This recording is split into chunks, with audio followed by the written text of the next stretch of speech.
Have you ever wanted to invest in the stock market, but you didn't know what stocks to research or figure out if you like investing in this kind of stock?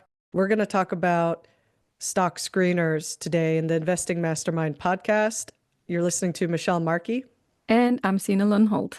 This podcast is mostly going to be about me asking Signe questions about using stock screeners because I've generally stuck to stocks that I know about, like ones that I'm very familiar with, that I've visited their business stores before and I know what they're about. So usually I haven't really tried to look for hidden gems in stock screeners, but there's a whole world of possibility, and stock screeners can help us find stocks that are not even large caps, like typically the Apples and Googles and other big name stocks that you've heard of are usually large cap stocks, like they have a big market capitalization amount in the stock market. But there are also other stocks out there that are medium or small cap or even micro and nano cap stocks. Like sometimes these are way smaller businesses that we may not have heard of, but you may have a natural circle of competence too, because you may be really good about knowing about the aerospace and engineering industry, and there could be some medium or small caps in that industry that you might want to research and figure out if they are a going concern that will be good in the future. So a stock screener can help you discover companies you're naturally interested in but just didn't know about before. So with that, Signe, what are some of the stock screeners you use, and if you don't mind telling us how you might use them? Before I talk about that, I also want to say from my point of view why stock screeners are interesting. And so I'm going to start somewhere else because I'm here in Denmark, living in Denmark. And Denmark as a country, we don't have a whole lot of big businesses. We have a huge, very well-known pharmaceutical company, Novo Nordisk, which many of you might have heard of. They're behind Ozempic, Wegovy, things like that. But besides that, we're not that well known within the big business space. We're not a country where we have a whole lot of so-called wonderful businesses. And that means as a Dane, I have to look abroad to find wonderful businesses. So businesses that are growing, businesses with a lot of cash flow and a lot of growth. And that's why I have to use a screener. It's not necessarily because I want to find micro companies. It's simply because I need inspiration, and I might find businesses that are within my circle of competence, which are simple production companies somewhere around the globe that is not Denmark, but that are still wonderful businesses. It's Warren Buffett that uses the terminology of a wonderful business. So it's just to also talk a little bit about how come I'm using a screener and how come you're not using a screener. Like I remember, for example, I used a screener. It was a different screener than we're necessarily going to talk about today. It's a screener I don't use that much any longer because there are some, faulty data in that screener. So I'm not using it anymore. But one of the companies I found using a screener was something like Lululemon, which is a production company. They produce yoga pants. It's a pretty simple business. They need to do more marketing, do more sales than they have, of expenses in the business. So it's a pretty simple business. From that perspective, I had never heard about Lululemon. I could see that it was a wonderful business using Warren Buffett's parameters of business growth and, what we're usually looking for. But I didn't know the company. So I found it through a screener. Today, Lululemon is available in Europe as well. And since then, I did buy my first pair of pants from a US store and things like that, just to try out the quality and things like that. But also just to be absolutely clear, because we do have to disclose that I am an owner of Lululemon stocks. And I'm not saying that you should go out and buy Lululemon stocks because they might not be trading at a discount right now. So don't buy it just because I'm saying that I'm holding this stock. That would be not a very good idea. Just because somebody is mentioning something, you shouldn't go ahead and buy it because, Yeah. I bought it at a discount at a very great price. And this is Um, not advice. So it is not as advice, exactly, but I as do have to usual. disclose it Hmm. since I do own the stock. So whole lot of chit chatter. And then you asked me a question and I forgot about it, and maybe you did too. But No, it's just, it's good to know what your process is for using a stock screener and what it helps you do from your perspective.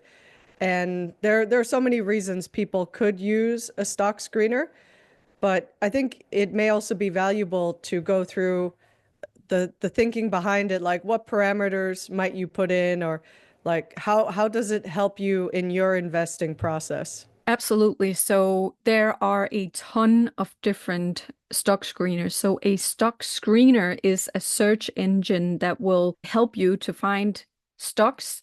It will filter, you can set up different parameters so that it filters out certain companies, and you get a list of the companies that you're actually looking for. So that's what a stock screener is. It's one big funnel, a big filter that filters out based on your criteria. And the most well-known one, I assume, is probably the one from Yahoo Finance, which is actually a great screener because it's got so many companies around the world. However, as a beginner, it can be difficult to handle their screener because there are so many parameters and you don't know what half of it is, because some of it is within the trading space, some of it is within the investment space and all that jazz. And I know that I don't necessarily make sense right now if you're a beginner, but just trust me, it can be a big screener. As a Warren Buffett style investor, I personally like to use FinWiz.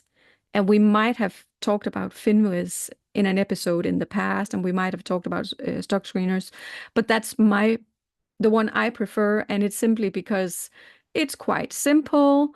It's, the parameters they have are great. It's free to use, which is important. It is limited how you can use it, but at least some of the parameters I use are actually free to use. But it's a great way of finding potential candidates that you could study in depth and look more into using a screener like that. It's not perfect. We talked a little bit before we started this episode, Michelle, and I was like, oh, I wish I could make my own screener. And I was looking into it at some point, because with all the tools available and things like that, maybe, but it is quite costly because I can't develop myself. I do know a little bit about development, but I couldn't do it all by myself. And we also talked about one day with AI, we're just going to be able to just ask the machine, and the machine will tell us. So it's just a matter of time before we get there, and maybe we're already there, not using the right AI tools. So for now, using FinWiz as a screener, which I'm using, I don't necessarily use it that often, but I do use it because I do have clients, and sometimes, they need a little bit of inspiration, and then I send them to use FinWiz. So I do have the tool open from time to time to kind of demonstrate different things and sit with them in order to actually, how to use the tool and things like that. Yeah. Right. And even though I haven't used FinWiz much before, but just going to it now, just playing around with it, I did a couple of things when I found the screener link, like it's the third in after home and news and before maps. And then I was just curious, okay, let me go in the technology sector and the industry semiconductors. And then I saw an alphabetical list of 66 tickers. And then I clicked on market cap to see which is the biggest. And obviously, NVIDIA is now the biggest of them. And then followed by Taiwan Semiconductor. I don't know what AVGO is, AMD, Qualcomm, and there's many more.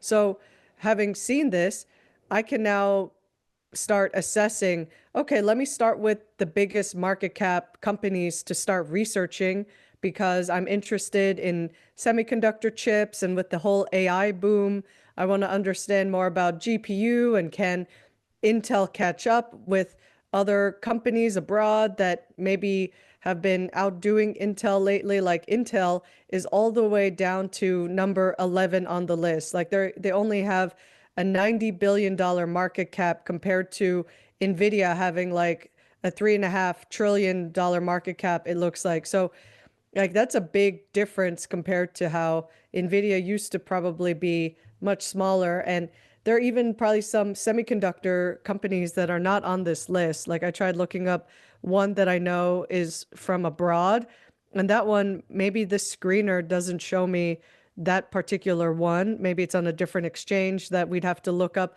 but it gives one food for thought because it's a starting point, but it's not the end all be all of doing one's research. No, exactly. And maybe you want to also just quickly mention about market cap, just if there's new listeners out here that doesn't exactly know what it is. Yeah, market cap is the overall market capitalization of a company. So it's all the money that's been invested in the company through the initial IPO, like the starting company valuation, that when a company is about to go public, they have an IPO price and there's a bunch of investors that invest in a company in the beginning. And then later on, there are more people in the secondary market that can buy and sell the stock. So a company is not getting all this money itself, aside from the beginning when it first IPO'd, but it's more of the people who are buying and selling it afterwards. So all the people who say invest in a 401k, like say in an S&P 500 index fund, you are buying more into Apple and Google, Amazon, Microsoft, so on, by participating in the secondary market, and that contributes to their overall market capitalization. So it's just the amount of money that's been invested in these stocks in the secondary market. Yeah, and also to comment on, you mentioned that you were looking for a certain semiconductor and Finwiz didn't have it. And I also want to say Finwiz is more limited than, for example, the Yahoo Finance, especially when it comes to the variety of regions. So it's very US centered. There are larger cap companies on Finwiz from around the world, but it needs to be a certain size in order for it to be displayed on Finwiz, and talking about market cap when I talk about size too. So what I would do, Michelle, is that instead of necessarily looking at market cap, what I would do, I would, potentially still do what you're doing in terms of filtering down which sector exactly am I looking for. Potentially you could also filter on countries, if there were certain parts of the world that you maybe did not want to invest in. Like I'm staying away from certain parts of the country or the world where the culture is very different from the Western culture or the Danish culture, where I don't quite understand the culture and the way they treat numbers specifically in certain cultures. So when you take Finwiz, for example, what I would do is I would, for example, use the parameter of ROE. So ROE is return on equity, and that measures the equity is sort of the same as if you calculated your own net worth. So your net worth, your personal net worth, your assets minus your liabilities, it's sort of, the same net worth. The, equity also contains long-term debt. So if you were calculating your own net worth, you would also take if you had any bigger debts. We usually wouldn't necessarily calculate in our personal net worth. So it's not 100% comparable, but just so you get a little bit of idea what equity is, you can sort of say it's the same as your personal net worth. And ROE is showing how much did the company grow their net worth year on year. And for an average US company, the growth rate of the net worth or the equity is 12%. So we could use that as a parameter. And they have, for example, 15% using Finwiz. So we can say ROE should be above 15% so that we ensure we get a company that has a greater growth than the average American company. And in that way, we do filter to also get companies that right now have an ROE above 15. We do still need to do some work because they could be lucky that this year they had a 15% ROE, but in the past years they had minus growth or something like that. So we're not quite there yet, but at least we'll again use the funnel, use the filter to filter down all the companies that now have an ROE of 15%. Another thing I also like to look at and use in the filter is the profit margin. And we want the profit margin to be positive. So that's one of the parameters we can use too. We don't want a negative profit margin. So the profit margin shows you management, how awesome are they at preserving the capital, so to speak, in the company, or how good are they at not having too many expenses, right? So we want them to have a positive profit margin. We want them to have more, but in this filter here, when we look at FinWiz, we can choose between a negative and a positive one. And that's why I'm saying we want a positive one. We don't even want to look at the companies that have a negative profit margin, because that means that the company had more expenses that they got into the business from sales. And it just means that they're not very good at keeping their expenses tight. Maybe the CEO wanted a new Rolex watch for the leadership team. Everybody, you get a Rolex watch, and just had a bunch of expenses. And we want to have management that are being like super focused on not having too many expenses. That's one of the parameters. So the best thing we can do right now is to just ensure that it's positive, and then later, of course, we would look at okay, how would it look? But the first part is to just ensure that it's positive. So that's two of the parameters that we can look at. Another thing is, potentially you have a certain budget. So we also could use the price parameter. Like, let's say that you want shares that are between $50 and $100 per share. A lot of people that are beginner investors might have a certain budget that they want to keep within, and that's why you could potentially use that as a filter as well. So just looking at semiconductors, I'm sure you already, if you use some of those parameters, your list would be smaller. There would still be, I know you would still have some companies in there, and I'm pretty sure I know which ones it is, but have you tried to use it now to see what happened? Did the list get smaller? Oh, I didn't get to that yet, but I will keep that in mind. So yeah, those are really useful parameters to think about. Thank you, Signe, for enlightening us on where people could get started. And I'm sure going off of that guidance, people can go into a whole world of learning more about different companies from the screener. So I think it's been really educational from you. Yeah, exactly. So, if you can listen to this podcast again and write down which parameters I used, and maybe you're in the car, so you can't look right now listening to this, but then, once you get off work or you have time, you could try to play a little bit around and just remember what I said, that the list, you don't have to do semiconductors. Now that was, it could be any sector or business in the world. You could even in the first time, maybe not use a filter, but filter on country or whatever, use the filters as go check it out, basically. But then use like the 15% ROE and the positive profit margin, because then, you already limited to businesses that are doing better than other businesses. And then what you need to do is you need to make sure they weren't just lucky this year to have an ROE above 15. And also, like I said, ROE contains the long-term debt, which means that some companies might have an ROE above 15, but they're loaded with debt. So it's some of the things that you would have to also just ensure. It's easy to do, so don't get discouraged by me saying, oh, you would have to look into it a little bit more. It's really, really easy to do. It just takes a little bit of a time to get educated on where do I look. So here you got the first couple of parameters. And, if you have any questions also to this, please do feel free to ask them, and we could always pick it up in another podcast and share some more information about what to look for. That was great. Thank you so much, Signe, for getting us started on stock screeners.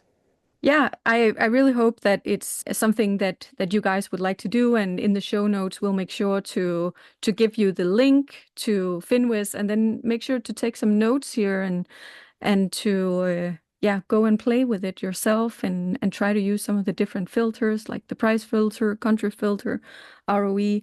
Please do. One thing I want to say before we finish off the podcast, they do have some different tabs in the filter, and or on the stock screener, it can be a little bit difficult to find them, but they have like a descriptive filter, I believe it's called functional. I'm not on the website right now, but fundamental, and some different kind of tabs.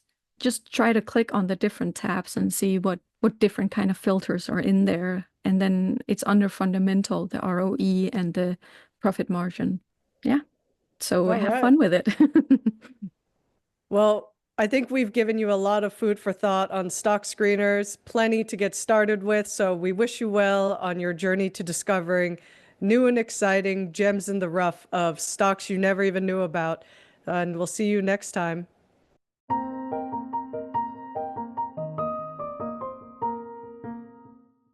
If you enjoyed the show and found the content informational, we would be super grateful if you would leave us a review and follow us wherever you get your podcasts, so you automatically get new episodes in your feed. We publish a new show every Tuesday. The contents of the Investing Mastermind podcast are for educational, informational, and entertainment purposes only. None of this is investing advice, and if you need help in your personal situation, please consult with a professional.